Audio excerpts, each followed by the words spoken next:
Buongiorno, buongiorno, buongiorno, benvenuti, 12 in punto per questo nostro Focus TG, la prima settimana di luglio, 1° luglio, e naturalmente come sempre la possibilità di stare insieme, di farci compagnia fino alle 13:30 con tutta l'attualità, con l'aiuto naturalmente e il sostegno dei nostri colleghi che saranno con noi in diretta tra poco da varie località del Veneto per fare un po' il punto della situazione. C'è parecchia cronaca, purtroppo, dico purtroppo perché non si tratta per la maggior parte di notizie positive che arrivano dal nostro territorio, però insomma d'altra parte noi questo dobbiamo fare, aggiornarvi e darvi le indicazioni di quello che sta accadendo. Dicevo, su vari fronti c'è l'attualità che arriva, ma insomma c'è anche la politica, ci sono anche temi più leggeri senza dubbio, ma allora come dicevo partiamo dalla cronaca con un fatto che diciamo collega due province, quella di Vicenza e quella di Padova. Una giovane che ha perso la vita in Egitto, un incidente stradale, una persona molto conosciuta proprio nell'Alta Padovana e come dicevo insomma tra Cittadella, Tezze sul Brenta, queste erano un po' le sue località. Allora la nostra redazione di Padova ha diciamo riassunto quello che è successo, vediamo. Ha perso la vita in Egitto al mare durante un'escursione in auto con la moglie. Davide Baggio, 56 anni, originario di Cusinati di Tezze ma residente a Cittadella, è stato vittima di un incidente stradale, mentre la donna, Chiara Tombolato, 55 anni, a bordo con lui, è rimasta ferita ed è ricoverata all'El Guna Hospital di Hurghada. Fortunatamente la donna sarebbe fuori pericolo. Le dinamiche dell'incidente sono tuttora al vaglio degli inquirenti, ma la notizia della morte di Davide Baggio ha scosso profondamente il mondo dello sport dell'Alta Padovana e del Vicentino. Baggio infatti era un grande appassionato di atletica, specialmente di triathlon, essendo già stato presidente del Panathlon dell'Alta Padovana. Poco fa aveva partecipato all'Ironman di Jesolo con ottimi risultati. Il suo ricordo nelle parole dell'amico Giuseppe Rebellato, presidente dei maratoneti cittadellesi. La notizia dell'incidente di Davide Baggio ci ha lasciato tutti quanti sgomenti. Davide, oltre che essere un nostro caro amico, era una colonna portante per la nostra associazione. Su di lui gravitava tutta quanta l'organizzazione per la Maratonina di Cittadella, che è la nostra principale manifestazione che abbiamo fatto crescere con tanto lavoro. Davide lascia un grande vuoto come amico, come persona sensibile e partecipe a tantissime situazioni del paese. È stato presidente anche del Panathlon, una persona che comunque si è sempre fatta ben volere, non si è mai tirata indietro da tutti quanti gli impegni che via via gli si sono presentati. Non sarà facile, cercheremo di andare avanti nel miglior modo possibile nel suo ricordo, nel ricordo anche di Enrico, che anche lui qualche anno prima tragicamente è mancato, Enrico Busato, e niente, lascia un grande dolore. Dal 2011 Baggio lavorava a Carmignano di Brenta, da poco era diventato nonno, lascia la moglie e i 2 figli Francesca e Marco. Grazie ad Alex Giuliano, avevo detto la redazione di Padova, invece è la redazione di Bassano, naturalmente, come avete sentito dalla voce di Alex Giuliano, ad aver preparato questo servizio che, come dicevo, riguarda la scomparsa di questo ragazzo che viveva e lavorava a cavallo tra le province di Padova e di Vicenza. Purtroppo un'altra tragedia si è consumata domenica, ieri, a Caorle, perché Gabriele Di Biasi, residente a Vittorio Veneto, in provincia di Treviso, ha perso la vita mentre faceva il bagno davanti alla spiaggia di Valle Vecchia, nel comprensorio della Brussa, a Caorle. Inutile il tentativo di salvarlo da parte di un 17enne di Pordenone. Ad accorgersi per primo di quanto stava accadendo è stato proprio questo 17enne, appena arrivato in spiaggia con i familiari, che ha notato a una ventina di metri dalla riva un uomo immobile con la testa sott'acqua, privo di sensi, senza esitare un attimo il 17enne si è tuffato in acqua per soccorrerlo. Aiutato dalla madre, i due sono riusciti a riportare il 74enne a riva. A quel punto sul posto è arrivato anche un equipaggio del SUEM 118, l'elisoccorso Leone 1 di Treviso Emergenza, che ha calato sulla spiaggia un sanitario attraverso il Verricello. I tentativi di rianimare Gabriele Di Biasi però sono andati avanti per circa un'ora ma senza successo, e così 74enne, insomma, per lui non c'è stato più nulla da fare. Secondo alcuni testimoni, Di Biasi avrebbe mangiato della frutta poco prima di andare a fare il bagno. Non sarebbe dunque da escludere una congestione fatale per il pensionato. La moglie del 74enne vittoriese, originaria dell'Est Europa, ha assistito sotto shock ai tentativi di rianimazione da parte dei soccorsi. Purtroppo una tragedia che si è consumata sicuramente durante un momento così di relax e di festa per questa persona, per questo 74enne Gabriele Di Biasi.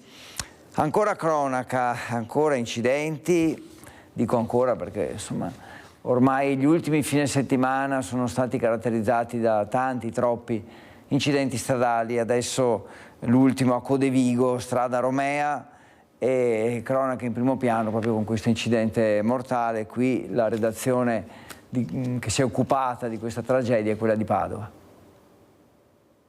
Dopo ore di angoscia per la possibilità di un disperso, si è chiarita la dinamica dello schianto mortale avvenuto ieri sera intorno alle 22 lungo la strada Romea a Codevigo. Il motociclista deceduto era da solo in sella alla sua Yamaha. La vittima è Giovanni Luca Lomartire, 41enne, residente a Monfalcone ma originario di Taranto, impiegato della Guardia Costiera. In un primo momento si pensava che ci fosse un altro passeggero in sella alla moto e i vigili del fuoco hanno cercato a lungo nel canale nuovissimo che costeggia la Romea nel tratto in cui è avvenuto lo schianto. Il dubbio dopo il ritrovamento di alcuni oggetti e in particolare di un secondo cellulare che ha fatto supporre ci fosse un'altra persona. Dubbi che però intorno alla mezzanotte sono stati fugati, confermando una sola vittima, Lomartire appunto. La dinamica dello schianto è stata ricostruita dai carabinieri di Piove di Sacco e Codevigo intervenuti sul posto. La Yamaha del 41enne viaggiava da Chioggia verso Venezia e quando stava per affrontare una svolta verso Rosara ha urtato contro uno scooterone guidato da un 33enne vicentino che proveniva dal senso opposto di marcia. Ne è seguita una carambola violenta che ha coinvolto anche un'auto e un camper. L'impatto non ha lasciato scampo al 41enne che è stato disarcionato ed è morto sul colpo. Illeso invece il 33enne, il risultato anche negativo all'alcol test. 12:07 minuti, Focus TG, stiamo un po' ripercorrendo le ultime ore della cronaca, la cronaca del nostro nord-est, tra le varie province, purtroppo parecchie brutte notizie, ecco, mettiamola così.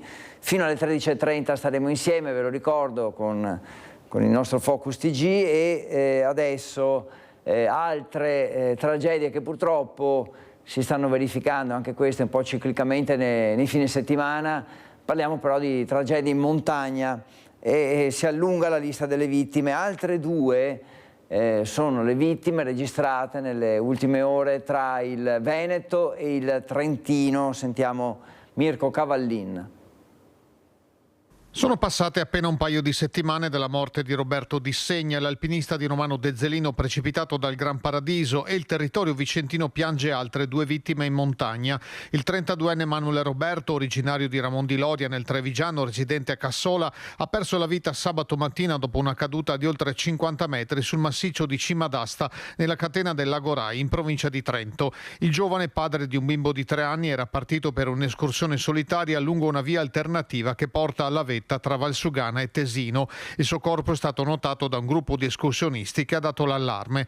Sempre sabato una seconda tragedia è avvenuta sul Monte Cengio. Nicola Scapin, 51enne di Malo, incordata assieme a un compagno, è stato colpito da un malore quando si trovava sul penultimo tiro della via La Bamba sulla bastionata ovest.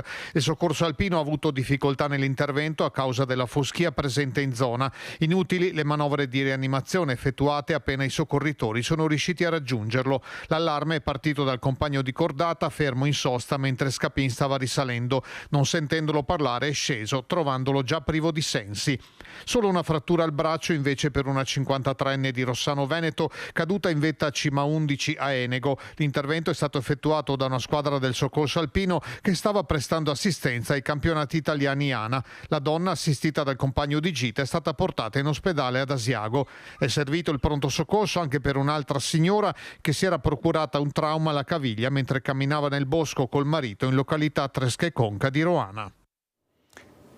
E adesso andiamo a Mestre, perché a Mestre questa mattina c'è stato un intervento dei Vigili del Fuoco, perché sulla rampa Rizzardi, appunto a Mestre, è andata a fuoco una Ferrari 296 GTS e per fortuna nessuno è rimasto ferito. Però il pilota della Spider, che stava prendendo parte a una manifestazione sportiva partita dal Tronchetto e diretta sulle Dolomiti, ha notato che qualcosa non andava, si è fermato, è sceso e l'auto però nel frattempo è andata a fuoco. I pompieri sono arrivati con 2 automezzi antincendi, hanno spento con la schiuma le fiamme che avevano ormai avvolto la potente vettura ad alimentazione ibrida, che è andata irrimediabilmente distrutta. Al vaglio dei tecnici, dei Vigili del Fuoco, le cause dell'incendio, è ancora in corso le ultime operazioni di bonifica. Poi naturalmente c'è anche da spostare il mezzo, liberare la strada, insomma intervento complesso, anche se per fortuna senza che siano rimaste coinvolte delle persone, senza che siano stati dei feriti da parte dei Vigili del Fuoco. Adesso andiamo a Padova, dove la polizia nel fine settimana ha arrestato 2 uomini per maltrattamenti in famiglia e violenza alle compagne. Sentiamo il racconto di quello che è accaduto da Valentina Visentin.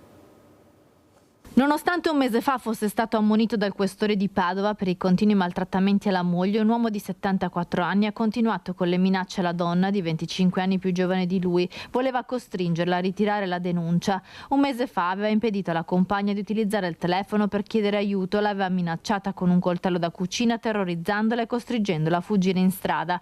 Fortunatamente era stata notata da alcuni passanti che avevano chiesto l'intervento della polizia.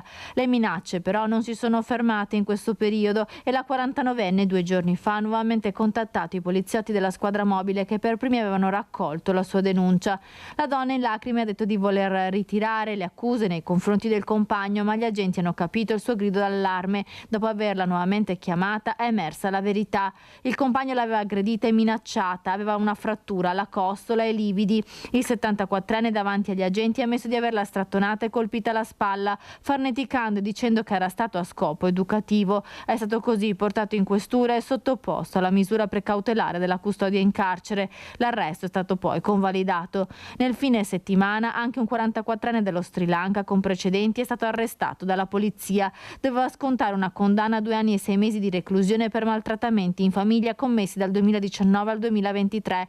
In questi anni, infatti, la moglie è stata vittima di continue ingiurie, minacce di morte e violenze con calci e pugni anche davanti ai figli minori. Il questore ha così revocato il permesso di soggiorno di lungo periodo all'uomo. E questo dunque il fine settimana impegnativo anche per la polizia di Padova, ma anche per quella di Vicenza, per quello che è accaduto, un tentato assalto, possiamo chiamarlo così, alla banca Crédit Agricole di Vicenza. L'allarme è scattato alle 7 del mattino, la zona è stata circondata dalle forze dell'ordine che sospettavano che i malviventi si fossero asserragliati all'interno della struttura. Tutte le vie al quartiere di accesso al quartiere sono state bloccate. Sul posto sono arrivati gli agenti di polizia, i carabinieri con i giubbotti antiproiettile, il questore di Vicenza, Dario Sallustio. Poi in tarda mattinata hanno fatto irruzione nella banca, ma la sede è stata trovata vuota. Nessuna persona all'interno dell'edificio. Sono stati però trovati segni di un tentativo di sfondamento del muro in un garage sotterraneo del palazzo.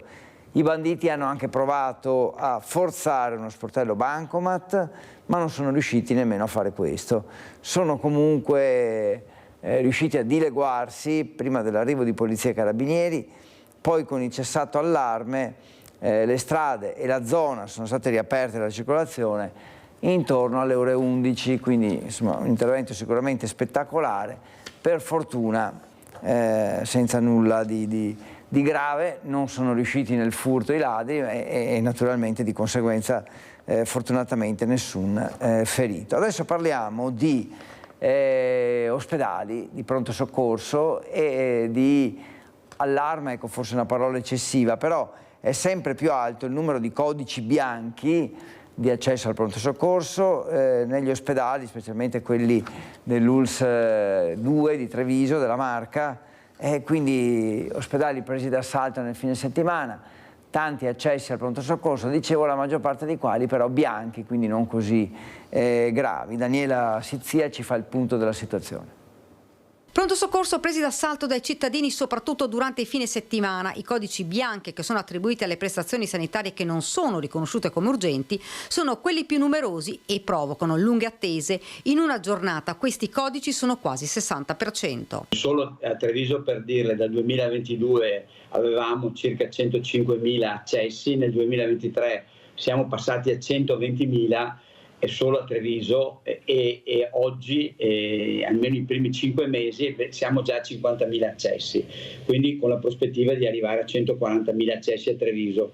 La nostra ULSS alla fine viaggia intorno a 300.000 accessi a pronto soccorso in un anno, nel 2023. I cittadini preferiscono accedere e attendere al pronto soccorso piuttosto che recarsi alla guardia medica. Questo perché, spiega il direttore generale, i medici di continuità assistenziale non possono fare gli esami di base come l'elettrocardiogramma o esami del sangue e quindi i cittadini si sentono più sicuri in ospedale dove possono essere sottoposti a tutti gli accertamenti. L'appello di Benazzi. Devo anche dire quindi che per ovviamente cose banali lasciatevi ovviamente gestire da loro e consigliare da loro, perché la competenza e la preparazione ce l'hanno. È assurdo aspettare, essendo questo un codice bianco, ore e ore in pronto soccorso per avere poi la medesima risposta che si ha dalla continuità assistenziale della guardia medica. Intanto è stato attivato il codice calore, che è un percorso assistenziale preferenziale destinato a tutti coloro che manifestano segni e sintomi causati dalle ondate di calore, soprattutto gli anziani. Il nostro triagista sa che nel momento in cui una persona anziana viene disidratata, è troppo caldo, ha un percorso suo e ovviamente particolare, perché serve idratarlo subito, serve verificare che non ci siano problemi legati appunto al colpo di calore, che potrebbe creare anche trombosi, potrebbe creare ictus, quindi i nostri pronto soccorsisti sanno benissimo che l'anziano va garantito. I consigli, spiega il direttore, sono sempre gli stessi. Evitare per i minori sotto i 4 anni, come per gli over 70, di uscire nelle ore più calde dalle 11 alle 18, evitare di portare i bambini o le persone anziane ad andare sotto il sole, anche al mare, e soprattutto bere tanto, perché purtroppo le persone anziane come i bambini non hanno lo stimolo della sete così impellente e quindi bevono poco e poi la condizione è quella di disidratarsi, per cui consigliamo di bere 2-3 litri di acqua al giorno, in modo tale da ovviamente evitare questo. Cerchiamo di seguire questi consigli del direttore dell'ULSS 2, quindi 2-3 litri al giorno, questo è il consiglio per questo periodo. Ovviamente avete sentito gli anziani, certamente quelli che hanno bisogno più di attenzione, un po' tutte le ULSS proprio in questi giorni. Mi sembra l'ULSS 2 a partire proprio da oggi hanno i loro piani di assistenza per gli anziani che partono, è 1° luglio, quindi un po' anche legato a questa ricorrenza del calendario, quindi insomma consigli che è vero sono ripetitivi, però è bene che li seguiamo e li facciamo seguire soprattutto a chi è più fragile. Un'occhiata al Corriere del Veneto, il nostro Corriere del Veneto di oggi, che sul sito in apertura parla di questa bufera a Conegliano, la consigliera comunale: i pellegrini morti alla Mecca, selezione naturale. Un commento comparso su Facebook che ovviamente ha scatenato attacchi e richieste di dimissioni. poi la Baby Gang, cosa fare per fermare droga, coltelli, revenge porn e le fughe da scuola, e quindi un altro tema di grandissima attualità. Andiamo però subito in collegamento adesso, senza far attendere Daniela Sizzia, perché insomma c'è questa vicenda del 26enne scomparso, vero Daniela? Un ragazzo che è uscito da una festa, è scomparso nel nulla, una vicenda a cavallo tra le province di Treviso e di Venezia, ore d'angoscia. A te insomma la parola, c'è anche credo un tuo servizio che riassume un po' la situazione, insomma ti cedo il microfono, vai e raccontaci tutto. Buongiorno Federica, buongiorno anche ai telespettatori. Sì, noi ci troviamo nella zona dove il ragazzo aveva partecipato a questa festa privata all'abbazia qui, poi alle 2:30 è uscito per tornare a casa, ma alle 3 sono usciti anche gli amici e non lo hanno visto. La macchina invece era qui parcheggiata con i documenti, le chiavi e il cellulare. Di lui invece si sono perse completamente le tracce. Da ieri si continua a cercare ovunque, una zona molto difficile e molto impervia, come ci hanno spiegato anche i vigili del fuoco. Ci sono dei dirupi, quindi lui potrebbe essere cascato. Ovviamente la speranza è che lui sia vivo, sia da qualche parte, e qua ci sono i vigili del fuoco, ci sono i carabinieri, li vedete, c'è la protezione civile, il sindaco. Allora, situazione che è difficile, si continua a cercare. Qua, da dove è sparito, qua continuano ad esserci le ricerche. Sì, questo è il centro operativo appunto delle ricerche, dove come vedete ci sono i vigili del fuoco, carabinieri e volontari di protezione civile. Qui le ricerche adesso si stanno piano piano allargando anche sul Greto del Piave, in particolare sul Greto del Piave, però non solo, anche nella campagna e nei boschetti qui nei dintorni, insomma. Tra le ipotesi forse o malore o una cosa accidentale, possa essere scivolato, tutto diciamo è al vaglio ovviamente. Sì, di preciso non si sa ancora cosa gli possa essere successo. La speranza è che si possa essere allontanato magari a piedi e di ritrovarlo presto, insomma, ecco, questo qua. Dopo il discorso si sa che in qualche zona del Piave ci sono zone impervie e soprattutto l'acqua è fredda e anche profonda in qualche punto.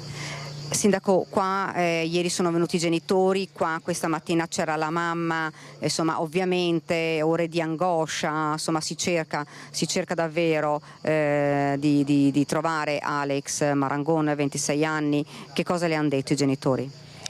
Beh, sostanzialmente io non ho parlato a lungo con i genitori perché li ho visti ieri, il papà e la mamma, mi sono presentato e quindi li ho conosciuti. In questo caso ovviamente loro sono preoccupatissimi, dire preoccupati è poco, preoccupatissimi. Stamattina ho visto anche la mamma, però cerco di essere un po' riservato, insomma, per fare certe domande a loro, e quindi per fare altre domande, altre ricerche lo faranno chi di dovere. Ecco, l'auto che era stata trovata qui parcheggiata, per cui poi sono scattati anche tutti ovviamente i controlli e le ricerche di Alex, è stata portata via dai carabinieri.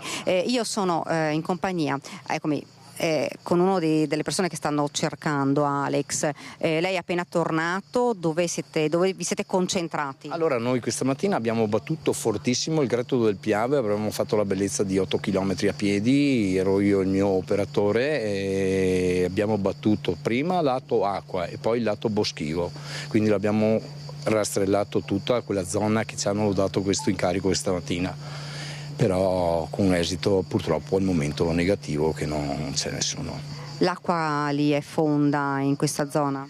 Ma l'acqua, allora si pensa anche al discorso che ci sono state delle precipitazioni tempo indietro, cioè anche la settimana scorsa e quant'altro, quindi il Piave è già per se stesso, già grosso lui di se stesso, però il Piave, come dicevo anche prima, può essere di posti che c'è l'acqua alta 30 cm e da 30 cm arriva a 2 metri. Se noi pensiamo che qua sotto l'abbazia c'è il Sghirlo, che Sghirlo è un buco profondo di acqua, che là si parla di 8-10 metri di profondità, e quindi logicamente che ieri si sono anche immersi i vigili del fuoco per controllare, perché ci sono delle correnti a sessione lì sotto che raggruppano e portano giù Poi Sghirlo è anche abbastanza stato nominato al tempo anche indietro, ci sono stati anche morti. Una volta il Piave ne lasciava 1 o 2 ogni volta che succedeva un'estate. Il Sghirlo è un posto pericoloso questo che è qua sotto. Lei ci ha detto, insomma, noi rimaniamo, siamo disponibili fino a quando non viene trovato Alex, noi rimarremo qui. Sì, noi abbiamo la forza di dire Alex dobbiamo ritrovarlo, punto, questo è il discorso. E quindi continueremo finché non sospenderanno le ricerche, però l'augurio è quello, io mi sento che lo troviamo, però questo è mio, dal cuore mio che dice questa cosa qua, io lo spero di cuore e speriamo bene. In bocca al lupo. Grazie.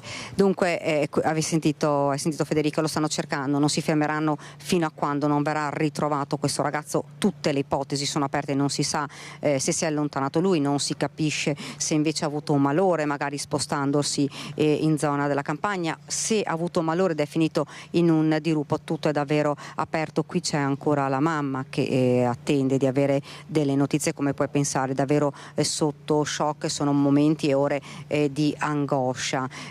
Intanto ti lascio chiedendoti di mandare in onda proprio il servizio che è un po' la ricostruzione di quello che è avvenuto sabato quando lui si è recato a questa festa arrivando dal suo comune, da Marcon. La sua auto è rimasta lì nel parcheggio dell'abbazia Vidor, dove si era svolta una festa privata. Sono ore di angoscia per un 26enne veneziano che intorno alle 3 del mattino è uscito dalla struttura. L'hanno visto allontanarsi con pantaloni corti e una maglietta bianca. I partecipanti alla festa pensavano che fosse tornato a casa, ma il giovane è svanito nel nulla. All'interno della macchina le chiavi e il cellulare. Quelli che hanno partecipato alla festa hanno iniziato le ricerche qua nella zona, all'interno dell'abbazia, e poi hanno allertato appunto i soccorsi, i pompieri, e i vigili del fuoco e i carabinieri. I genitori lo attendevano per pranzo, ma non lo hanno più visto ed hanno allertato i carabinieri. Immediatamente nelle ultime ore si è attivato il sistema di ricerche sul posto, oltre ai militari dell'Arma, diverse squadre dei vigili del fuoco ed anche i sommozzatori. Le ricerche si sono concentrate maggiormente nella zona del Piave, a Covolo di Pederoba e a Vidor. Ho visto arrivare un'ora fa i cinofili, poi è stato fatto un giro con l'elicottero dei vigili del fuoco, dunque per 1 chilometro, circa 1,5 chilometri lungo l'alveo del Piave. Il sindaco è giunto sul posto in mattinata per seguire le ricerche di questo 26enne che durante la festa era sembrato tranquillo. In abbazia si svolgono solitamente diverse feste e cerimonie, anche promosse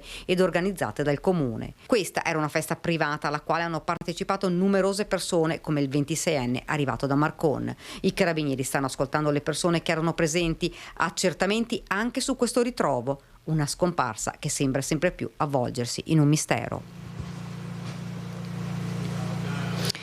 Federico, qui davvero dall'abbazia di Vidore è davvero tutto. Se dovessi avere delle notizie, ovviamente vi chiederemo la linea per darvi, speriamo, notizie positive. A te la linea. Grazie Daniela, naturalmente siamo qui a vostra disposizione e siamo anche al fianco di chi sta cercando questo giovane. E allora però come vi dicevo prima, questa è una vicenda un po' a cavallo tra più province, quindi c'è Treviso ma c'è anche la provincia di Venezia, e allora per noi a Marcon c'è Nicola Marcato, proprio per avere degli altri aggiornamenti anche da un altro punto di vista, ecco, possiamo dire così. Quindi Nicola Marcato con Sandro Ponchio sono collegati con noi. Nicola, raccontaci dal lato provincia di Venezia cosa sta succedendo. Buongiorno a te, buongiorno ai telespettatori. Sì, ecco, come avete sentito le ricerche non stanno dando esito e qui a Marcon sono decisamente delle ore di apprensione, visto che Alex abita qui con i suoi genitori Luca e Sabrina. Per parlare di questi momenti, direi,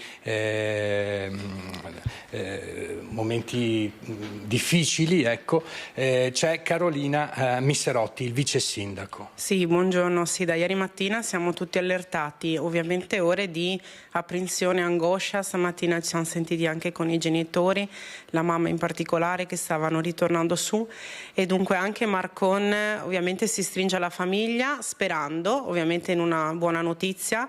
Ci siamo sentiti anche questa mattina col sindaco di Vidor per essere aggiornati in continuo con le ricerche e un po' sull'evoluzione. Dunque Marcon c'è, è a disposizione qualora appunto si evolvesse la situazione delle ricerche, e ovviamente siamo vicini a questa famiglia che è da sempre di Marcon e speriamo, perché appunto Alex è un ragazzo giovane e dunque siamo qua in costante aggiornamento e a capire un po' l'evoluzione di questa situazione. Dunque, avete sentito nel precedente servizio che Alex pare si sia allontanato dalla festa con una maglietta bianca, alcuni dicono rossa, e dei pantaloncini corti, ma i genitori, gli amici hanno diramato via social la sua fotografia, anche noi. Ecco, ci si augura che qualcuno lo possa avvistare e chiamare le autorità. Sì, diciamo che in queste ore anche noi come istituzione stiamo attraverso i social facendo presente, anche facendo girare le foto, perché qualsiasi informazione può essere utile. Dunque l'appello proprio del comune di Marcon, insieme anche alla famiglia, è quello che se qualcuno ha visto da quelle zone o magari avvicinandosi qua, che lo faccia presente agli organi di competenza, insomma ai carabinieri e a chi sta svolgendo le ricerche. Ecco, le ricerche sono in corso vicino a Vidor, a Covolo, ecco, però si può pensare che le ricerche si possano allargare, perché magari Alex ha trovato un passaggio, si è allontanato da lì, magari per tornare a casa. Allora, noi, come dicevo prima, siamo in contatto col sindaco Bailo che ha aperto il COC e dunque attualmente le ricerche sono là, man mano ovviamente si allargano in base un po' all'esito. Dunque rimaniamo appunto a completa disposizione anche qua sul territorio veneziano per qualsiasi collaborazione e informazione che possa essere utile. Ecco, in attesa sperando di buone notizie, per ora qui è tutto e vi restituisco la linea. Grazie Nicola, buon lavoro, naturalmente anche nel tuo caso se ci sono aggiornamenti richiedici pure la linea, siamo qui, ringrazio anche il tuo ospite e grazie a te e a Sandro Ponchio per questo collegamento da Marcon, il nostro Alex, siamo tutti diciamo a fianco dei soccorritori, speriamo che lo cerchino ancora per poco, nel senso che magari lo ritrovano sano e salvo e questo sarebbe una felicità per tutti noi. Adesso andiamo a Marostica, cronaca, ancora un altro collegamento, ci sta aspettando Mirko Cavallin, perché? Perché parliamo della Guardia di Finanza, di un'operazione che ha fatto emergere del lavoro nero, insomma da Marostica sono pronti a dire che lì non c'è spazio per il lavoro nero, ma prima vediamo con questo servizio esattamente di inquadrare la situazione e capire cos'è accaduto. 4 lavoratori in nero, di cui 3 addirittura clandestinamente presenti sul territorio nazionale. E poi carenze sul versante della sicurezza a causa di un impianto elettrico pericoloso e pure documenti falsi. La Finanza di Vicenza ha posto sotto sequestro un laboratorio tessile di Marostica al termine di un controllo al quale ha collaborato anche l'Ispettorato Territoriale del Lavoro. Il titolare, un cittadino di nazionalità cinese, è stato denunciato a piede libero per violazioni in materia di sicurezza sul lavoro e per l'impiego di lavoratori stranieri privi di permesso di soggiorno. Fra le apparecchiature, infatti, i finanzieri hanno rilevato la presenza di 4 cinesi impiegati senza contratto. Di questi, ben 3 erano clandestini. Inoltre, la messa a terra dell'impianto elettrico non è risultata essere conforme alla normativa vigente, con grave rischio per l'incolumità dei lavoratori. Infine, le forze dell'ordine hanno scoperto un altro lavoratore in nero che, alla presenza del titolare, stava utilizzando i macchinari dell'azienda. Il proprietario ha prodotto la documentazione sull'assunzione di quest'ultimo, che però era falsa.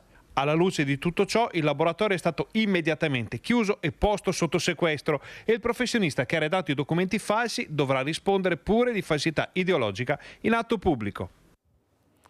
Insomma, una bella vicenda complessa e anche piuttosto grave, direi, e proprio per sottolineare la risposta del territorio ci colleghiamo con Mirko Cavallin e Federico Cibotto, che sono lì per noi e proprio per raccogliere, diciamo, ecco, la risposta che arriva da Marostica a un'operazione che, insomma, per questo territorio direi è complessa e piuttosto grave. Mirko, a te la linea, grazie a te, a Federico, e grazie anche al tuo ospite. Buongiorno Federico, sono con il sindaco Matteo Mozzo che ha appreso, credo proprio da noi stamattina, di questa operazione. Esatto, grazie, buongiorno a tutti. Sì, ho appreso appunto da voi di Rete Veneta la notizia del controllo, la verifica e l'azione della Guardia di Finanza, che voglio ringraziare, perché azioni di questo tipo servono a tutelare gli imprenditori onesti in primis e soprattutto poi i lavoratori. Fatti come questo sono incresciosi e io invito anche tutti i cittadini che sono magari a conoscenza, anche per sbaglio, di attività di questo tipo, che le segnalino, perché ne va del bene collettivo. È già successo in passato di situazioni del genere o è la prima volta? No, era già successo in passato, si parla però di qualche anno fa, e mi fa piacere, ripeto, che ci sia questa attenzione, questa verifica e questo monitoraggio continuo del territorio, perché serve a garantire la sicurezza di tutti. Quindi possiamo dire tolleranza zero, nessuno spazio per l'illegalità? Assolutamente tolleranza zero, a Marostica non la tolleriamo, come non la tollerano nemmeno gli altri amministratori del territorio, perché quando cominciano attività di questo tipo e non si fermano subito, poi c'è un dilagare anche di quella che poi può essere la criminalità, per cui ben vengano i controlli, ben vengano queste azioni importanti, e ringrazio ancora le forze dell'ordine. Ringraziamo il sindaco che è impegnato anche nel sopralluogo di alcuni cantieri, credo, per le scuole, siamo in piena estate, si lavora anche per quello. Per il momento da Marostica è tutto, a te la linea. Grazie Mirko, grazie al sindaco Mozzo, ovviamente aggiornamenti nei nostri notiziari questa sera per avere più informazioni su questo, ma anche sugli altri fatti di cronaca che stiamo seguendo. Non c'è solo la cronaca, adesso veramente prendiamo fiato dopo questa mezz'ora che ci ha visti raccontarvi tutto quello che sta accadendo di cronaca nel nostro nord-est. Non è cronaca, ma è comunque un argomento molto importante per Padova, ma un po' anche per tutte le città turistiche, perché scattano, immagino che sia proprio perché è il 1° luglio, scattano gli aumenti della tassa di soggiorno, argomento che ovviamente fa discutere. Allora, Valentina Visentini e Cristian Roccaiende sono ovviamente a Padova, con loro l'assessore al commercio Antonio Bressa. Valentina, a te la linea, raccontaci cosa succede da oggi e ovviamente, insomma, il messaggio che dal comune, che dall'assessore Bressa arriva ai cittadini e ai turisti.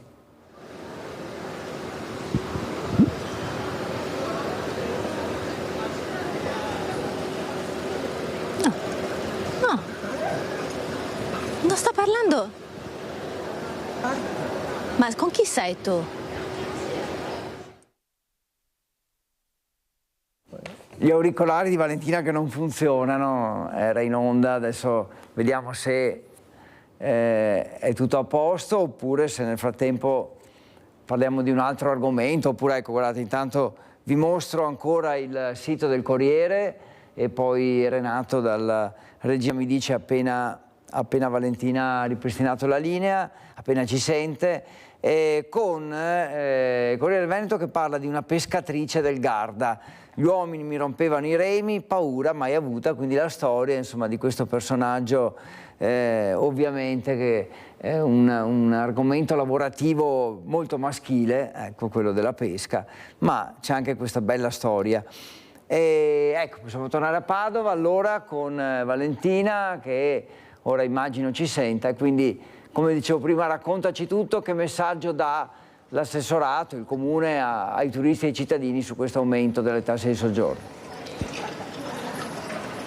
Sì, buongiorno da Padova. Oggi 1° luglio scattano gli aumenti per quanto riguarda la tassa di soggiorno. Il 2024 si sta confermando per la città del Santo un anno veramente positivo per quanto riguarda le presenze turistiche, un anno che potrebbe, insomma, bissare i risultati ottimi del 2023, che ha avuto risultati addirittura migliori del 2019, che è l'anno di riferimento prima della pandemia. Dopo 12 anni dove la tassa di soggiorno è sempre rimasta invariata, fatta. Lo scorso aprile l'amministrazione comunale ha deciso di fare dei ritocchi, degli adeguamenti, riguarderanno in maniera lieve gli alberghi 3-4 stelle, inciderà di più invece per le strutture ricettive come bed and breakfast e Airbnb con locazioni brevi. Qui con me c'è l'assessore alle attività produttive e al commercio Antonio Bressa. Perché questi ritocchi che riguardano soprattutto gli affitti brevi? Allora era ovviamente fisiologico che anche la città di Padova, come d'altronde stanno facendo molte città, dopo 12 anni, lo si ricordava, intervenisse con un adeguamento di quella che è l'imposta di soggiorno. Abbiamo fatto alcune considerazioni condivise all'interno della Giunta, per cui alla fine abbiamo ritoccato veramente di poco la parte degli alberghi, perché solo i 4 stelle aumentano di 50 centesimi, quindi abbiamo in qualche modo salvaguardato il comparto delle strutture ricettive. Ci siamo concentrati invece maggiormente sulla parte relativa ai cosiddetti Airbnb, le locazioni turistiche, e c'è una ragione se abbiamo fatto questo, perché erano ancora fermi addirittura a €1, perché 12 anni fa chiaramente la presenza di appartamenti o abitazioni che i proprietari padovani mettevano a disposizione era una presenza molto esigua. Oggi invece è una presenza più importante e anche quindi l'adeguamento va come dire, nella direzione di questa presenza sul mercato turistico di queste locazioni turistiche. C'è da fare un altro ragionamento: se noi potessimo decidere dove mandare in via preferenziale i turisti a stare in città, ovviamente li manderemo in direzione degli alberghi, che sono le strutture pensate, realizzate e organizzate per la ricezione turistica. Va bene che ci siano anche gli appartamenti, che ci siano anche abitazioni private messe a disposizione, perché comunque sono delle soluzioni sempre più scelte anche dai turisti, ma non ricordiamo che il fenomeno della messa a disposizione di strutture private, di appartamenti per il turismo, sta sottraendo appartamenti e abitazioni invece al mercato immobiliare, comportando un aumento dei costi, soprattutto una restrizione dell'offerta per quanto riguarda l'affitto, quindi un aumento dei costi di affitto e un aumento dei costi anche per quanto riguarda la vendita. Ci sono città dove addirittura hanno portato a €5,50 l'imposta di soggiorno, dove è esploso questo fenomeno, penso a Firenze, o addirittura città, Barcellona, dove hanno deciso che dal 2028 in poi nessun appartamento privato può essere più messo sul mercato turistico, proprio perché ha creato una grossa difficoltà al mercato immobiliare. Quindi, per fare sintesi, noi ovviamente stiamo accompagnando un processo che vede la città di Padova essere sempre più turistica, cerchiamo di farlo ovviamente con una governance, una gestione che ci permetta di continuare a crescere, a offrire soluzioni turistiche che scelgono Padova, però privilegiando le strutture che sono più adeguate anche per le esigenze di chi invece una casa magari la deve utilizzare per viverci o per lavorare in città. Grazie ad Antonio Bressa. Ovviamente si stima oltre 1 milione di introiti in quasi 2 anni e ovviamente denaro che verrà investito nella promozione del turismo a Padova, che è trainato anche dalla nomina del 2021 della città Aurus Picta per il ciclo di affreschi del 300. Da Padova è tutto, linea allo studio. Grazie Valentina, grazie ad Antonio Bressa. Allora abbiamo un po' più chiare le idee su questo fenomeno: turismo, tassa di soggiorno, affitti brevi, case private, insomma è certamente un tema di grandissima attualità. Adesso torniamo alla cronaca, ci spostiamo a Vicenza, perché a Santa Bertilla, quindi siamo in uno dei quartieri vicentini, un gruppo di residenti ha trovato droga in un cespuglio, ha chiamato la polizia locale e Luisa Bertini, la nostra Luisa Bertini, insieme a Simone Squarcina, hanno sentito il consigliere comunale Nicolò Clerio, referente del Comitato di Cittadini. Aiutiamoci a difenderci su questo tema, quindi è sempre bene, è sempre interessante sentire direttamente le voci dei cittadini. A te Luisa. Cittadini di Santa Bertilla che riuniti nel comitato hanno portato le loro segnalazioni, l'ultima delle quali risale a sabato, in cui hanno trovato all'interno della siepe che vedete alla mia sinistra un sacchetto con della droga. Tutto è partito da una segnalazione di un cittadino. Esattamente, noi abbiamo una chat che è appunto Comitato Santa Bertilla Aiutiamo a Difenderci. In questa chat arriva questa segnalazione ben documentata, devo dire, e alla luce di questo io sono responsabile di questo comitato e cosa faccio? Invito questa persona a documentarla in miglior modo. Detto questo, si attivano i residenti e purtroppo è emerso che sono stati trovati dei quantitativi importanti di sostanze stupefacenti, dopodiché ovviamente noi non siamo le forze dell'ordine, tantomeno non sapendo come gestire questa cosa importante, direi imponente. Abbiamo contattato la persona che ci ha messo in mano le armi per creare questo comitato, che è Nicolò Naclerio, che subito immediatamente si reca sul posto e da lì poi ha allertato le forze dell'ordine e si è potuto far emergere ciò che, mi ripeto, è emerso. Ecco, quindi lei è intervenuto con i cittadini, che cosa avete trovato? No, noi abbiamo creato quest'inverno questo comitato di residenti di quartiere di Santa Bertilla proprio per questo scopo: prevenire e curare la vivibilità e la legalità nel quartiere di Santa Bertilla. Quello che abbiamo segnalato alle forze dell'ordine in questo caso è una serie di fatti che accadono in questo quartiere purtroppo quotidianamente, e questo è l'ennesimo. Abbiamo scovato 180 dosi di sostanza stupefacente divisa tra cocaina, eroina, crack e marijuana per il proveniente di spaccio di oltre 3.000 euro. Ecco, diciamo che qui dal quartiere si chiede un po' un supporto, quindi una maggiore sorveglianza anche da parte delle forze dell'ordine. Lo scopo del comitato è proprio questo: unire amministrazione con cittadini dei quartieri, proprio per migliorare la vivibilità del quartiere. Quello che chiediamo all'amministrazione è di avere più attenzione per i quartieri. Purtroppo lo vedete voi come è curata questa siepe, parla da sola, quindi chiediamo più supporto a questi cittadini, che sono i cittadini che non vogliono girarsi dall'altra parte. Ecco, quindi avete sentito l'SOS da parte dei cittadini di Santa Bertilla, che io ringrazio per essere stati con noi. Grazie a voi. Grazie Luisa, grazie a Simone Squarcina e soprattutto, non me ne vogliate, grazie ai cittadini, perché insomma sono sempre protagonisti e noi abbiamo proprio come nostra missione quella di ascoltarli, dare loro voce e naturalmente cercare poi di seguire queste loro richieste. Adesso ci spostiamo per un attimo a Venezia, perché Luca Zaia, il presidente del Veneto, ha parlato di autonomia e di attualità e quindi possiamo un po' sentire il punto della situazione su questa vicenda. Lo facciamo proprio sentendo la sua voce. Eccolo qui, andiamo insieme a sentire.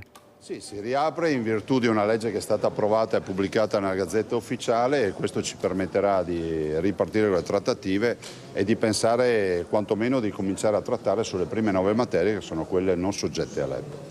Presidente, non si può parlare di contenuti, però prima ha fatto un esempio, quello dell'alluvione. Allora, cosa succederebbe? Può farcelo?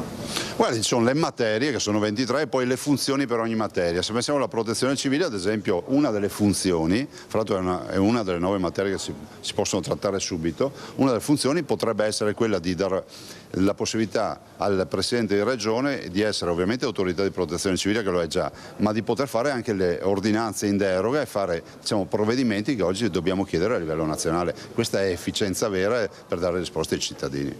Oggi, Governatore, una firma speciale con una penna speciale. Beh sì, ho utilizzato la penna che ho utilizzato, mi scusi il bisticcio di parole, per indire al referendum, quella firma che feci il 24 aprile 2017 per la convocazione del referendum, che poi si fece il 22 ottobre 2017. Tempi comunque veloci entro fine anno? Io spero di sì, nel senso che c'è tutto un cronoprogramma e un timing da rispettare, e va rispettato con convocazioni anche per quanto riguarda noi della consulta regionale per l'autonomia. Dall'altro però penso che ci siano tempi per poter arrivare a fine anno per avere già una bozza di accordo. Si parte con 9 materie, ma c'è un dossier pronto, il Veneto ha un dossier pronto per ognuna delle materie. Noi da sempre abbiamo realizzato dei dossier, 23 dossier, ognuno per ogni materia. Questo ci permette di poter trattare con cognizione di causa, cercando di portare una proposta di autonomia differenziata per il Veneto che sia di efficienza, di responsabilità e soprattutto che sia vicino ai cittadini e che non complichi la vita ai cittadini. Presidente, voi siete i primi, però lei ha detto chiaramente c'è bisogno che anche una regione del sud faccia richiesta. Allora, quanto lei ci crede davvero che questo possa accadere? Ma io ci credo molto, anche perché sta nell'oggetto sociale di un governatore avere più competenze per dare risposte ai propri cittadini. Guardi, noi saremmo disposti a gemellarci subito con la regione del sud per testare assieme questa autonomia, perché veramente la vera sfida è questa. Va vista come un'equa divisione del benessere. Ma sì, guardi, vedo dichiarazioni che ci fanno pensare che per qualcuno l'autonomia debba essere l'equa divisione del malessere. Facciamo in modo che diventi l'equa divisione del benessere, facciamo in modo che se ne vadano le diseguaglianze, facciamo in modo che la responsabilità, come diceva il presidente Napolitano allora quando fece il referendum, sia una vera assunzione di responsabilità. Un paese efficiente dà risposte ai suoi cittadini, un paese inefficiente non risponde ai suoi cittadini. E per la anche di uno status particolare per quello che riguarda la città di Venezia? Ma no, guardi, come si parla di Roma Capitale non capisco per quale motivo una città che ha uno standing internazionale unico, un museo open air il più grande al mondo, una storia che è strepitosa, 1100 anni di storia, una città che comunque è patrimonio dell'umanità, non capisco per quale motivo non debba avere un'attenzione dal punto di vista giuridico. È un'attenzione che noi chiediamo, che non si può limitare solo a rifinanziare la legge speciale, ma deve essere un'attenzione a 360 gradi anche giuridicamente. Pensi solo al tema, ma questo lo possiamo vedere nell'autonomia differenziata del rapporto con la laguna e tutte le competenze che si possono avere per quanto riguarda la laguna. Anche Venezia Capitale, quindi? Ma Venezia per noi è già capitale, lo è stata storicamente, lo è il nostro capoluogo, ma deve essere percepita non come il parco giochi, non come la città dei turisti, ma è la città del grande standing, della grande visibilità internazionale che dà non solo a Veneto ma all'intero paese. Per le materie dell'EPI invece i tempi saranno un po' più lunghi? Sono più lunghi ma sanciti dalla legge. La legge approvata prevede che i livelli essenziali delle prestazioni siano definiti entro 24 mesi e così sarà. Da quel momento in poi avremo modo di trattare anche sulle ultime 14 materie. Come si immagina l'autonomia in Veneto realizzata? Ma io me la immagino una cosa molto efficiente, molto tranquilla e che soprattutto migliori la vita dei cittadini. Abbiamo fatto molti esempi e penso che un esempio che già abbiamo collaudato sia stato quello, dell'autocertificazione in passato, piuttosto adesso si dice che si faranno i passaporti negli uffici postali. Ecco, questa è una scelta di efficienza, si delega una funzione in maniera tale che la gente non faccia più le code. Se riusciamo veramente a non complicare la vita ai cittadini sarebbe già un grande bello obiettivo. Silicon Box avete chiesto, vorrebbe chiedere che i dossier fossero resi pubblici. Ma guardi, io vedo commenti che sono fuori luogo perché i dossier non sono noti, sono vincolati da un vincolo di segretezza. Allora noi siamo disponibili a mettere a disposizione di tutti i nostri dossier perché lo conosciamo e sappiamo quanto bene sia fatto. Il governo ci autorizzi, faccia in modo che Piemonte e Veneto rendano pubblici liberamente i dossier, dopodiché ognuno farà le sue considerazioni, ma leggere robe sulla viabilità o altre menate che leggo, vuol dire non aver letto i dossier. Grazie. Bene, allora questo è il commento di Luca Zaia all'attualità, all'autonomia soprattutto, insomma le vicende che riguardano il futuro dell'autonomia differenziata, i prossimi passi. Noi ci fermiamo per un attimo, poi torniamo a parlare di cronaca e quindi Focus TG che continua fino alle 13:30, a tra pochissimo.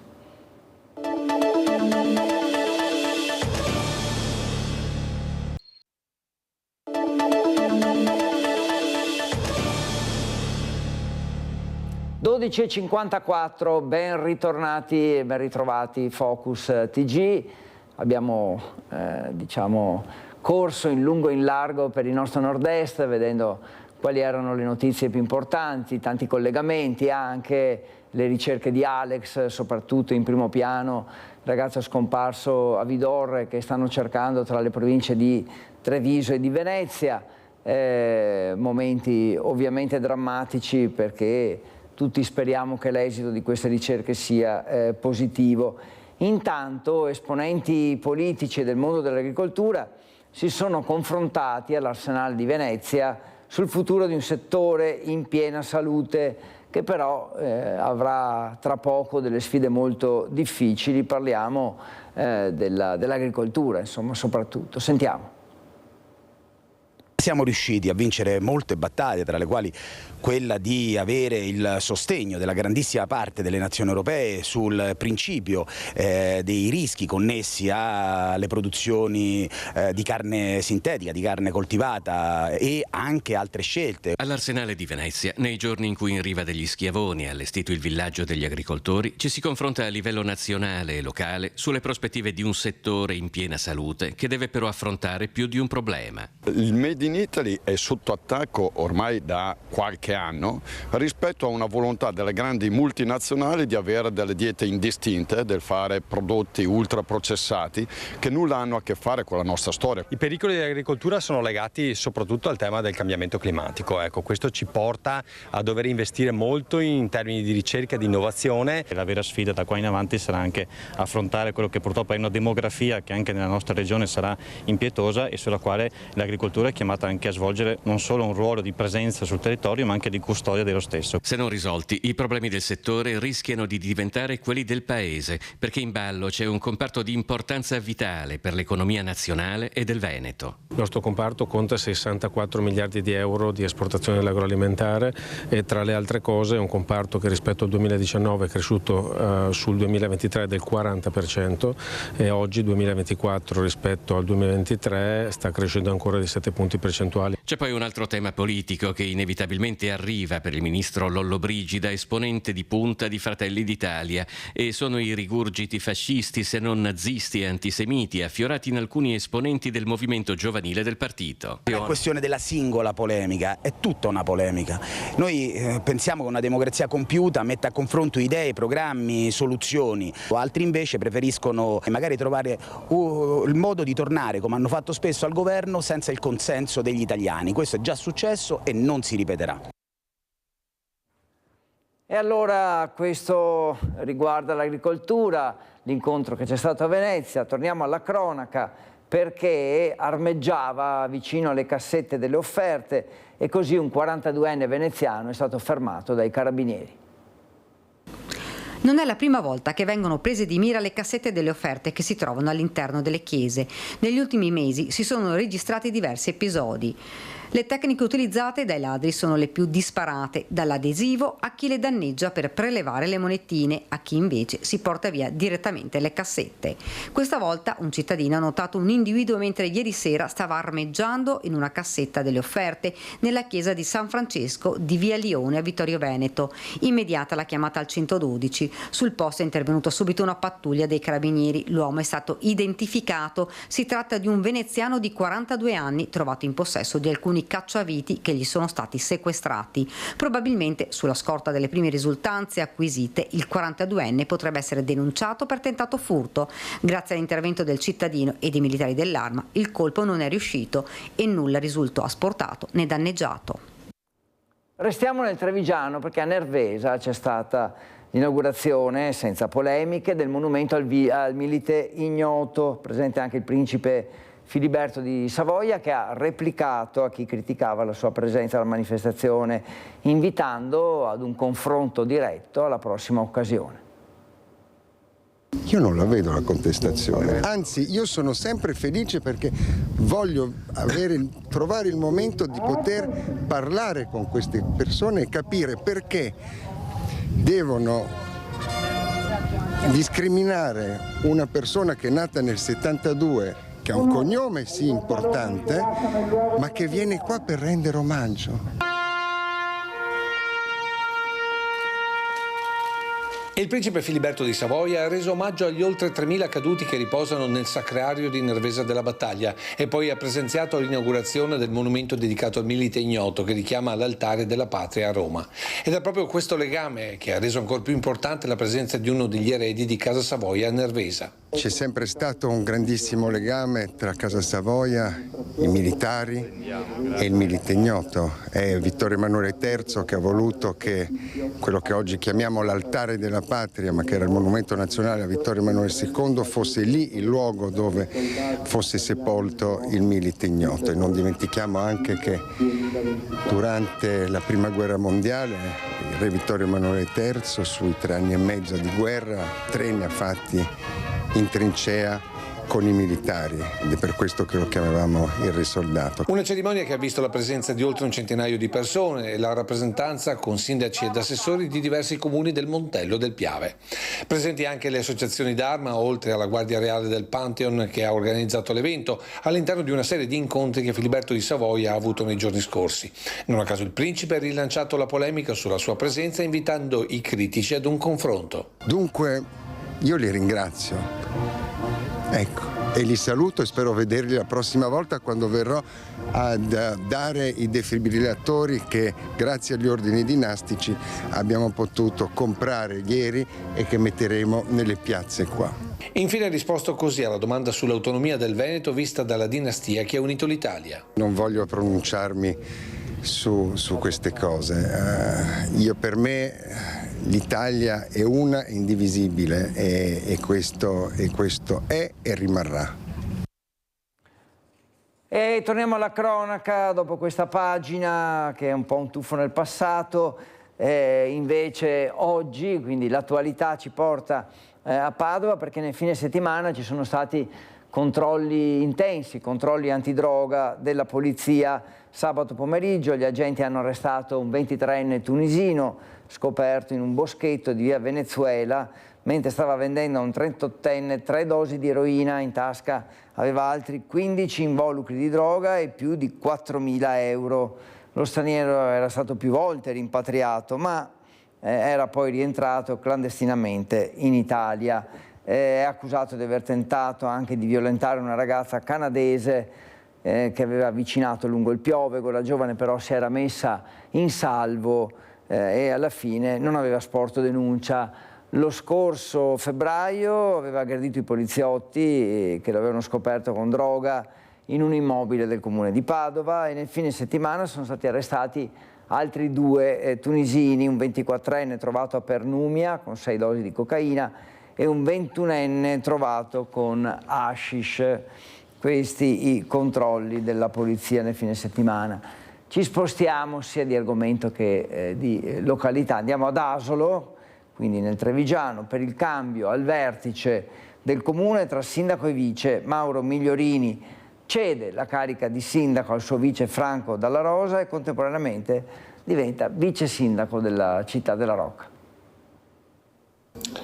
Potremmo definirlo uno scambio al vertice, quello accaduto al comune di Asolo, perché eletto primo cittadino l'ex vice sindaco Franco Dalla Rosa. L'altra sera, nel corso del primo consiglio comunale, il sindaco uscente Mauro Migliorini è stato nominato vice del suo ex vice.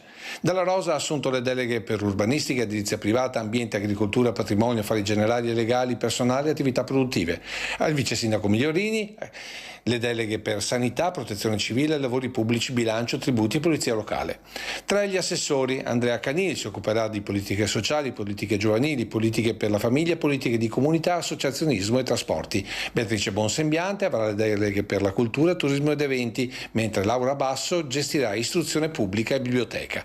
Tanti gli obiettivi di Dalla Rosa che conta di raggiungere nei prossimi 5 anni, iniziando dall'igiene. Ci sono tantissime cose che abbiamo iniziato e che dobbiamo ancora portare a termine, ma le cose più sostanziali saranno quelle che riguardano la riqualificazione urbana del centro storico e anche delle frazioni. Nel centro storico la riqualificazione più importante, visto che siamo un centro turistico che avrà sempre più presenza turistica, sarà la riqualificazione dei bagni pubblici. Quello che voglio fare è rimetterli, toglierli da dove sono, che sono un luogo angusto, portarli in superficie e farli adeguati anche per i portatori di handicap. Attenzione al centro storico, ma attenzione anche alle frazioni. Ad esempio voi avete messo a disposizione 2 architetti, con che obiettivo? L'obiettivo è di prendere idee, spunto come urbanistica partecipata assieme alla cittadinanza per mettere in piedi una sala polivalente o una struttura polivalente a Villa d'Asolo che avrà una fruizione sia locale come frazione ma anche più ampia per tutta la cittadinanza. E quindi ecco, questo è l'Asolo del futuro, come viene disegnato dai nuovi amministratori, in realtà insomma nel segno della continuità, come abbiamo sentito nel servizio di Lucio Zanato. Torniamo alla cronaca, ancora un salto un po' indietro in questo caso, per la morte di un turista polacco di 70 anni che durante un'escursione lungo il Piovego, a Noventa Padovana, ha perso la vita, è caduto in acqua, ha perso i sensi sotto il ponte lungo via Roma. Tragedia a Noventa Padovana domenica pomeriggio lungo il Piovego. Un turista polacco di 70 anni è morto durante un'escursione col suo kayak. Un incidente che ha avuto una dinamica rapidissima, tanto che quando i soccorsi sono arrivati non c'è stato più nulla da fare. Il turista settantenne era in compagnia di una ventina di connazionali partiti da Padova con le loro imbarcazioni che avevano programmato una vogata lungo il Piovego. La tragedia all'arrivo a Noventa, all'altezza del ponte di via Roma, dove il settantenne ha perso il controllo del kayak. Si è sbilanciato finendo in acqua privo di coscienza perché avrebbe sbattuto la testa contro gli speroni delle chiuse. A portarlo fuori dall'acqua i compagni di vogata. Sul posto sono arrivati anche i vigili del fuoco e i sanitari del SUAM 118 che hanno cercato inutilmente di rianimare l'uomo. Lungo l'argine sono arrivati anche i carabinieri di Noventa che hanno avviato le indagini sulla morte dell'uomo, escludendo però il coinvolgimento di terzi nel decesso. La salma è stata portata all'ospedale di Padova in attesa delle autorizzazioni per essere rimpatriata. Torniamo alla politica, perché insomma, ci sono state le elezioni europee, oltre a quelle amministrative, e mentre a Bruxelles continua il braccio di ferro sulle nomine europee, c'è stata un'analisi del voto in Veneto con il politologo Paolo Feltrin. E allora emerge come la Lega abbia compensato al sud i voti persi al nord, e nella nostra regione il partito con più consensi si conferma Fratelli d'Italia. Sentiamo Paolo Feltrin con il servizio di Lucio Zanato. Se vuoi vincere una competizione devi essere presente in tutta Italia. La Lega di fatto ha perso qui, però ha guadagnato da qualche altra parte per stare in piedi. Ha guadagnato al sud, ha guadagnato in Friuli, per esempio un ottimo risultato in Friuli, e poi in tutte le regioni meridionali. È l'effetto Ponte di Messina ed è uno dei risultati dell'analisi sul voto di giugno elaborato dal politologo Paolo Feltrin. Numeri e tendenze spiegate ad una platea di artigiani per un pomeriggio in Camera di Commercio voluto da Confartigianato Treviso. Sono 5 incontri che faremo distribuiti nell'arco di qualche mese. È un incontro importante sul tema le votazioni, quello che è successo comunque nelle amministrazioni comunali e quello che comunque è successo poi anche a livello europeo. Noi come aziende, come attività, l'economia dipende da tutto questo. Importante quindi capire i nuovi equilibri politici e di conseguenza le scelte economiche locali come europee, tenendo conto che queste elezioni hanno visto un maggiore interesse rispetto al passato. Mai come questa volta le elezioni europee sono state seguite con attenzione e anche gli esiti della competizione europea in queste ore, in questi momenti, sono seguiti come mai dai media e dagli spettatori, dai cittadini, il che significa che c'è una presa di consapevolezza quantomeno dell'importanza della questione. Anche come dati di partecipazione le analisi danno risultati diversi da quelli divulgati finora. E c'è un comune, Soverzene, dove l'affluenza ufficiale è del 23%. Semplicemente perché su 1100 elettori ce ne sono 840 iscritti all'AIRE, residenti all'estero. In realtà la partecipazione reale è stata del 65%, 3 volte di più. Detto questo, l'ultima prova elettorale promuove tutti. Per una volta quasi tutti contenti, nel senso che la coalizione di governo nessuno ha perso, non ha perso Fratelli d'Italia, non ha perso la Lega, non ha perso Forza Italia. Come al solito per un politico l'importante è non avere uno 0, in meno. Una volta che c'è uno 0, in più va tutto bene. Sulle opposizioni il PD ottiene un risultato inatteso e insperato per il crollo dei 5 Stelle, per cui non c'è più discussione su chi è il primo. Adesso la cronaca di nuovo con Padova, dove i funzionari dell'Ufficio delle Dogane e la Guardia di Finanza hanno sequestrato oltre 2 milioni di articoli tra costumi da bagno, biancheria intima destinati alle località balneari del Triveneto, perché sono stati ritenuti non sicuri dalle fiamme gialle. La merce è stata scoperta in 2 capannoni della zona industriale padovana. Le analisi chimiche del laboratorio dell'Agenzia delle Dogane e dei Monopoli, che hanno utilizzato un analizzatore a fluorescenza raggi X portatile, hanno confermato la presenza nei tessuti di tracce di metalli pesanti. Il titolare dell'azienda è stato segnalato alla Camera di Commercio di Padova per le violazioni amministrative e la merce è stata sottoposta a sequestro. Adesso andiamo a Udine, perché comunque il maltempo fa ancora un po' preoccupare, c'è un'allerta e così, insomma, grazie ai nostri amici di Canale 12 facciamo un salto anche in Friuli e sentiamo qual è la situazione. Gialla per forti temporali emessa dalla Protezione Civile del Friuli Venezia Giulia, in vigore fino alla mezzanotte di lunedì 1 luglio, a seguito della perturbazione in transito che potrebbe portare a fenomeni brevi ma intensi con temporali, nubifragi e forte vento, con rischio e criticità idrogeologica al suolo. Sotto osservazione i torrenti e rivoli collinari e pedemontani, sottopassi stradali e ferroviari e le zone con morfologia soggetta ad allagamenti. Per il momento si segnalano nubifragi nel Friuli occidentale e sulle Dolomiti friulane. Alcuni interventi nell'area del Friuli Morenico per tratti stradali finiti a mollo dopo il passaggio del Fortunale. Vigili del fuoco e protezione civile già pronti a intervenire se richiesto. Il picco dovrebbe verificarsi a partire dal primo pomeriggio verso sera, in particolare nell'alta pianura, zona collinare e prealpina della regione. Temperature massime in diminuzione, afa e calura azzerate.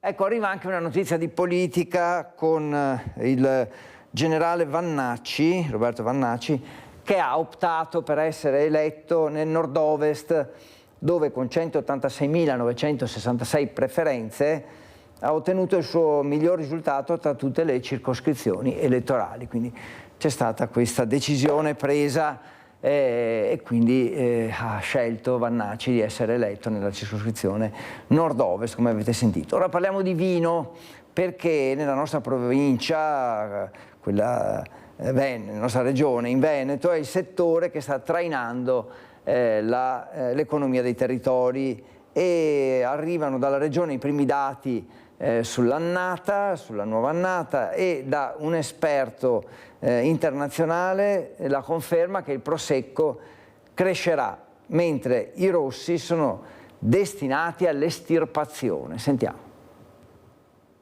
In questi ultimi 15 anni in Italia abbiamo perso circa, o meglio, a livello comunitario abbiamo perso circa 7 litri pro capite nei consumi. Un dato ben chiaro al direttore generale del terzo gruppo vitivinicolo italiano. Una vita a capire le tendenze dei mercati nazionali, ma soprattutto esteri, che stanno sostenendo l'economia del vino trevigiano e veneto. Abbiamo esportato in questi 15 anni 13,1 milioni di ettolitri in più rispetto al 2005, rispetto al periodo precedente. Un calo che secondo Passador sarà costante anche in futuro. È proprio un calo dei consumi, la gente beve diversamente e beve meno. Questa è l'origine di questo andamento.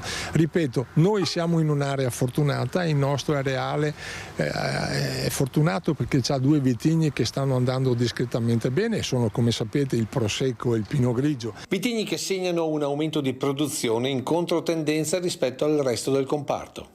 I primi 5 mesi del 2024 danno il Pinot Grigio un incremento di esportazione di oltre il 5%, la stessa percentuale anche per il Pinot Grigio DOC, sia delle Venezie sia DOC a Venezia. Quindi, seppur a distanza, cresce un'altra tipologia accanto al Prosecco, mentre calano drasticamente i rossi. Questa è una grande preoccupazione, non riusciamo a invertire la tendenza dei minori consumi di rossi. Lei pensi che nel mondo in questi ultimi anni siamo passati da circa il 48-49% di vini rossi consumati al 42-43%. Perché si consuma un vino rosso? Perché le occasioni di consumo sono diverse rispetto ad alcuni anni fa e portano la gente a bere prodotti più leggeri, più freschi, più fruttati, profumati e soprattutto con le bollicine. 1:15, per la precisione 13:14 minuti, ancora un quarto d'ora da trascorrere insieme fino alle 13:30 con Focus TG, ultima breve pausa, poi torniamo.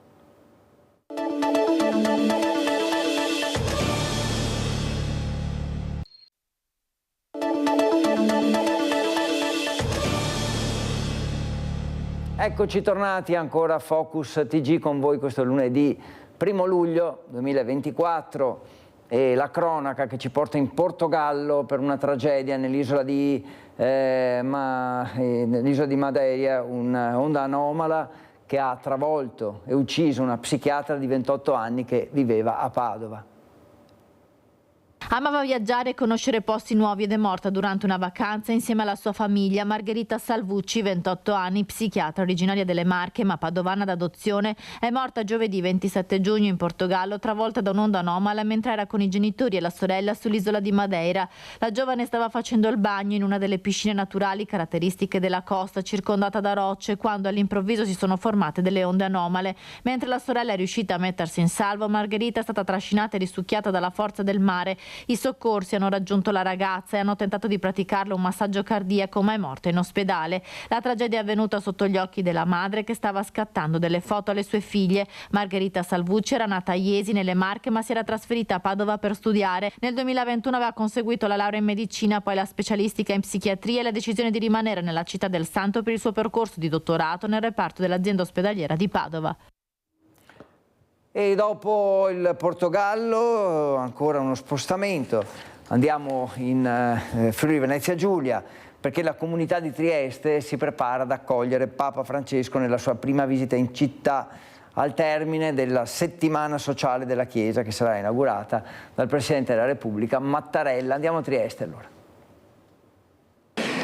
In modo presenziale, come abbiamo organizzato in questi ultimi mesi, sarà in Piazza Unità con i limiti che ha la piazza, perché purtroppo non c'è spazio per tutti e quindi per questo motivo chi non ha avuto la possibilità di registrarsi per tempo e di chiedere un pass per partecipare alla messa di Papa Francesco potrà seguire per esempio qui in cattedrale la celebrazione eucaristica in uno schermo che verrà predisposto nel tempio in modo tale che chi vuole avvicinarsi domenica prossima potrà anche seguire, partecipare comunitariamente alla celebrazione, a conclusione della quale un ministro dell'Eucaristia sarà disponibile anche per distribuire la Santa Comunione. Celebrando oggi la Santa Messa in cattedrale, padre Luis Okulik, responsabile dell'organizzazione della settimana sociale della Chiesa a Trieste, ha parlato a lungo degli importanti appuntamenti che ci attendono fino a domenica prossima, quando la messa sarà celebrata da Papa Francesco in Piazza Unità. Per chi è rimasto senza il pass ci sarà dunque anche la possibilità di seguirla dal maxi schermo a San Giusto e i fedeli si stanno già organizzando prendendo in considerazione anche le nostre dirette dell'evento. In Piazza Unità non possiamo venire perché non abbiamo i pass, allora stiamo studiando se venire a San Giusto di nuovo oppure se guardare direttamente per Tele4 perché a un certo punto fate delle riprese veramente molto belle. Al termine della messa odierna a San Giusto abbiamo raccolto anche alcune voci di fedeli che attendono l'arrivo di Papa Francesco. Penso che parteciperemo e abbiamo dei posti anche, ma penso in piedi. Noi abbiamo già vissuto la precedente visita del precedente Papa, quindi che ci sostenga con le sue preghiere, perché noi facciamo quello che possiamo, chiaramente è un livello più su. Cioè, cosa mi aspetterei? Che ci portasse un poco di serenità, un poco di intelligenza serena, che ci faccia capire che siamo qui e che è inutile che ci prendiamo a pugni, questo non solo a Trieste, ovviamente in giro. Io ho capito che lui viene a Trieste e parla con noi, anche noi abbiamo bisogno di serenità. Forse avremo occasione e mi auguro che porti un messaggio che serve più di ogni altra cosa adesso, un messaggio di pace a Trieste ma anche in generale per tutto il mondo. Abbiamo parlato di autonomia, abbiamo sentito le parole di Luca Zaia, il commento su quello che succederà ora e adesso parliamo di una commissione per verificare l'andamento della legge sull'autonomia e correggerne le eventuali storture. Parole del vice premier Antonio Tajani da Venezia, dove ha parlato al convegno della Coldiretti, ha annunciato la formazione di un organo di controllo della riforma e rilancia la candidatura di Flavio Tosi a presidente della regione. Sentiamo. In Consiglio nazionale del giorno 8 presenterò questa proposta per dar vita ad un gruppo di lavoro per verificare mese per mese come procede l'applicazione dell'autonomia, a partire dai LEP, quindi se ci sono delle storture noi faremo in modo che le storture vengano eliminate. Nel giorno in cui con la pubblicazione in Gazzetta Ufficiale l'autonomia diventa legge dello Stato, il vicepresidente del Consiglio Antonio Tajani sbarca a Venezia ribadendo la volontà di formare un osservatorio nazionale per evitare eventuali storture nell'attuazione della riforma. Leader di Forza Italia, Tajani deve fronteggiare sul tema più di un malumore all'interno del suo partito. Senza la definizione dei LEP e i soldi per finanziarli e la linea, non potranno partire i negoziati tra Stato e Regioni. Da oggi c'è anche il ministro Tajani che ha lanciato il progetto di un osservatorio sull'autonomia. Hai avuto modo di chiedergli di che cosa si tratta? No, ma penso che tutto sia utile purché si parli di autonomia, e peraltro la legge prevede oltretutto anche i tagliandi, nel senso che l'autonomia la deve avere chi la chiede e poi la deve mantenere chi se la merita. Zaia lascia il convegno della Coldiretti all'Arsenale di Venezia prima dell'arrivo di Tajani. Eventuali chiarimenti sono rimandati ad altra sede. Lei sostanzialmente è il prossimo assessore al lavoro qui della Regione? No, assolutamente, sarà il presidente Zaia insieme al partito di Fratelli d'Italia, quindi Giorgia Meloni in primis e il coordinatore Luca De Carlo, che decideranno chi sarà il prossimo assessore in quota Fratelli d'Italia. E comunque nel caso è pronto? Come tutti gli uomini di Fratelli d'Italia noi siamo sempre pronti. Luca Spavanetto di Jesolo è subentrato in consiglio regionale al mestrino Raffaele Speranzon dopo la sua elezione in Parlamento e oggi è tra gli esponenti più quotati di Fratelli d'Italia a sostituire Elena Donazzanna all'assessorato al lavoro. Ma il centrodestra veneto in realtà sta già guardando al dopo Zaia, al candidato presidente per le prossime regionali. Ogni forza politica metterà sul tavolo delle discussioni i nomi che ritiene vincenti e poi si troverà un accordo possibile. Noi i nomi li faremo, non è che nascondo quello che ho detto. Uno dei nomi che sarà Flavio Tosi. Il messaggio di Tajani agli alleati appare chiaro. Mentre Lega e Fratelli d'Italia polemizzano, Forza Italia è al momento l'unico partito del centrodestra ad avere un candidato certo e spendibile per la presidenza della regione. Non è una corsa a vincere il candidato. Poi vincere il candidato e perdere le elezioni non mi pare una grande speculazione. È meglio magari rinunciare al candidato e vincere le elezioni. Adesso andiamo a Oderzo, dove sono state inaugurate la nuova palestra delle scuole medie e una parete verde verticale per riqualificare la zona. Dal momento in cui la scuola è stata chiusa ad oggi, qualche piccolo passo in avanti è stato fatto. Dobbiamo guardare al futuro con fiducia e verosimilmente riusciremo a chiudere anche questa partita. Questa è la rassicurazione del presidente della provincia a proposito del rientro di tutti gli studenti del liceo Scarpa nella sede delle scuole medie a Malteo di Oderzo, attualmente ospitati a Motta di Livenza. Le classi dichiarate non agibili per carenze strutturali ad inizio 2023 hanno provocato il trasferimento di circa 800 tra studenti e insegnanti. L'annuncio in occasione dell'inaugurazione della palestra, demolita e ricostruita con dimensioni raddoppiate grazie ai finanziamenti dell'amministrazione comunale e del CONI. Investire negli impianti sportivi è fondamentale. Le discipline sportive, il numero di tesserati, i numeri sportivi aumentano in maniera proporzionale all'aumento degli impianti sportivi. La struttura è ora pronta ad ospitare tutte le attività sportive proposte dalla scuola con margini di miglioramento in caso di necessità future. Sì, siamo felicissimi perché questa palestra ha una vita lunga, travagliata, però è stata veramente una grande soddisfazione. Un progetto innovativo anche dal punto di vista estetico, quello pensato per migliorare la qualità dell'ambiente e della vita dei cittadini. Questo consentirà di risparmiare 1000 kg di CO2 ogni anno, ridurre 100 di polveri sospese e diminuire la temperatura del 10%.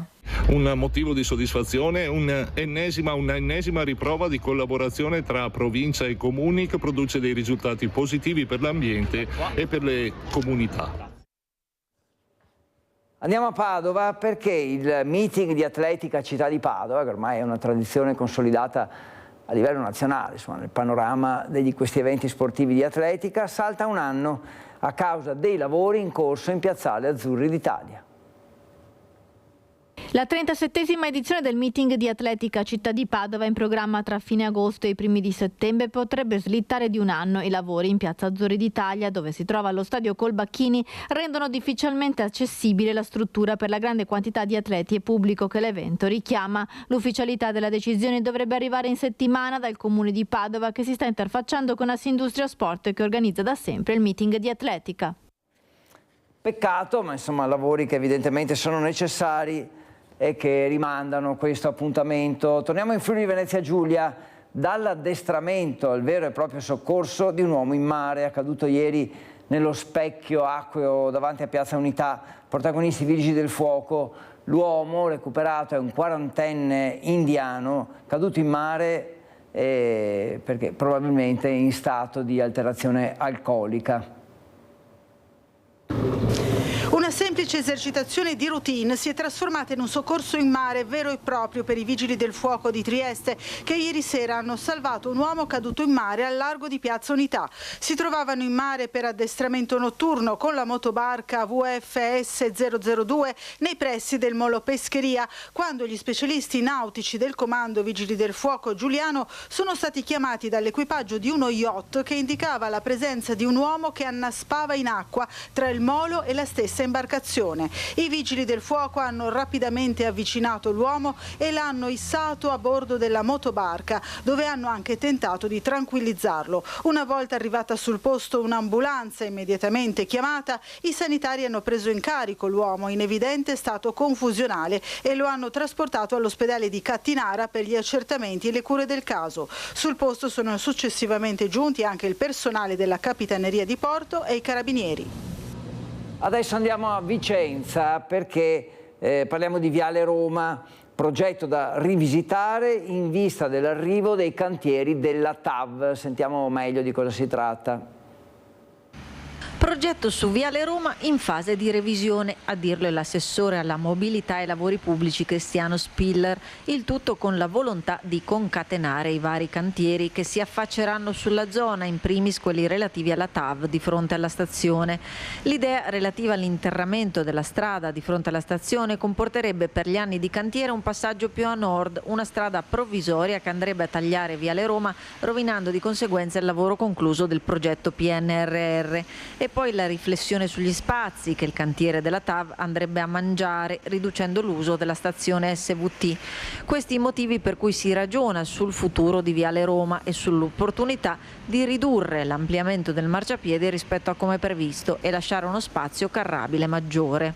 Stiamo valutando insieme al Ministero la possibilità di variare il progetto su Viale Roma, perché riteniamo che l'ampliamento del marciapiede che riduce a 2 sole corsie Viale Roma sia in questo momento non opportuno, sia perché c'è un'idea con cui stiamo ragionando per l'interramento della strada fronte stazione, che comporterebbe per gli anni di cantiere un passaggio più a nord, quindi proprio con una strada di cantiere, cioè una strada provvisoria che taglierebbe Viale Roma e quindi comprometterebbe il lavoro appena fatto, ma anche perché l'arrivo della TAV, il cantiere della TAV, compromette in parte l'uso dell'autostazione delle corriere di SVT e quindi compromettere gli spazi che attualmente lungo Viale Roma sono utilizzati per la sosta e per i capolinea dei bus, secondo noi in questa fase non era opportuna. Quindi stiamo ragionando col Ministero per modificare il progetto e ampliare solo di una parte il marciapiedi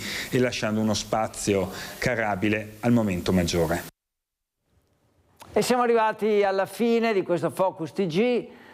Come sempre vi ringrazio per essere stati con noi. L'appuntamento è per domani, 2 luglio, ancora con voi da mezzogiorno. Insomma, cerchiamo sempre di portarvi in lungo e in largo per il Veneto per così ripercorrere l'attualità insieme a voi. Intanto grazie e buon pomeriggio a tutti.